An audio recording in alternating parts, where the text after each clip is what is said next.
ছাত্র জনতার অভ্যুত্থানে গণতন্ত্র প্রতিষ্ঠায় নতুন সুযোগ সৃষ্টি হয়েছে বলে মন্তব্য করেছেন বিএনপির মহাসচিব মির্জা ফখরুল ইসলাম আলমগীর। আর যুগ্ম মহাসচিব রুহুল কবির রিজভী বলেছেন, আগামী নির্বাচন অবাধ ও সুষ্ঠু হবে। বিএনপি যৌক্তিক সময়ের মধ্যে নির্বাচন চেয়েছে দাবি করে তিনি বলেন, ভোটের জন্য মানুষ দীর্ঘদিন ধরে অপেক্ষা করছে। ঠাকুরগাঁও ও পাবনায় আলাদা কর্মসূচিতে তারা এই মন্তব্য করেন। সহকর্মীদের তথ্য ছবিতে প্রতিবেদন। উপহার দিয়েছেন। শুক্রবার বিকেলে ঠাকুরগাঁয়ের শহীদ মোহাম্মদ আলী স্টেডিয়ামে মির্জা রুহুল আমিন স্মৃতি টুর্নামেন্টের ফাইনাল খেলার আয়োজন করা হয়।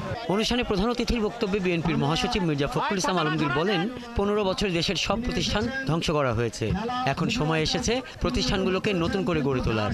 এই যে আমাদেরকে একটা নতুন সুযোগ সৃষ্টি করে দেওয়া হয়েছে, একটা গণতান্ত্রিক একটা পরিবেশ সৃষ্টি করবার জন্য, গণতান্ত্রিক রাষ্ট্র গঠন করবার জন্য, এবং সবাই ঐক্যবদ্ধভাবে বাংলাদেশকে নতুন করে গড়ে তুলবার জন্য যে পরিবেশটি নতুন করে সৃষ্টি করা হয়েছে, সেজন্য নিশ্চয়ই নিঃসন্দেহে আমরা তাদেরকে ধন্যবাদ এবং কৃতজ্ঞতা জানাবো।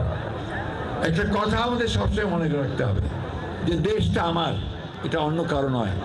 এই দেশটাকে গড়ে তোলার দায়িত্ব আমাদের। এদিকে সকালে তারেক রহমানের নির্দেশে পাবনার চাটমোহরের প্রবীণ বিএনপি নেতা তাহের ঠাকুরকে দেখতে যান দলের যুগ্ম মহাসচিব রুহুল কবির রিজভী। এ সময় তিনি জানান, ফ্যাসিবাদী দল আওয়ামী লীগকে পুনর্বাসন করতে ভারতীয় নীতি নির্ধারকরা ষড়যন্ত্র করছে।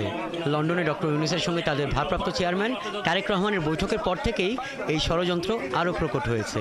এই আন্দোলন সংগ্রামে ছিলেন আরও অনেক দল যে দাবি করেছে, সেই দাবির পরিপ্রেক্ষিতে আমার মনে হয় আমরাও যে একেবারে কালকেই দিতে হবে সেটা বলিনি। আমরা বলেছি একটা যৌক্তিক সময়ের মধ্যে, ডিসেম্বরের কথা আমরা বলেছি। তো সেই ক্ষেত্রে তাদের মধ্যে আলাপ আলোচনা হওয়ার পরে নিশ্চয়ই একটা যৌক্তিক সময়ের মধ্যেই আমাদের অন্তর্বর্তীকালীন সরকার তারা নির্বাচন কমিশনকে জানাবে যে কবে ভোটটা হবে। তা আমাদের বিশ্বাস জনগণের দাবির প্রতিফলন হবে সরকারের সিদ্ধান্তের মধ্যে। তিনি আরও বলেন, এখন আমরা গণতন্ত্রের পথে হাঁটছি। সৌধ নির্মাণ এখনও শেষ হয়নি, ষড়যন্ত্র এখনও শেষ হয়নি। পার্শ্ববর্তী দেশ তারা যখনই দেখেছে ডক্টর ইউনূস সাহেব এবং তারেক রহমান সাহেবের বৈঠক হয়েছে, এখন আমাদের ভারপ্রাপ্ত চেয়ারম্যান তারেক রহমানের নামে অসংখ্য কুৎসা এবং অপপ্রচার সেখান থেকে চালানো হচ্ছে। হাসান আহমেদ, ৭১।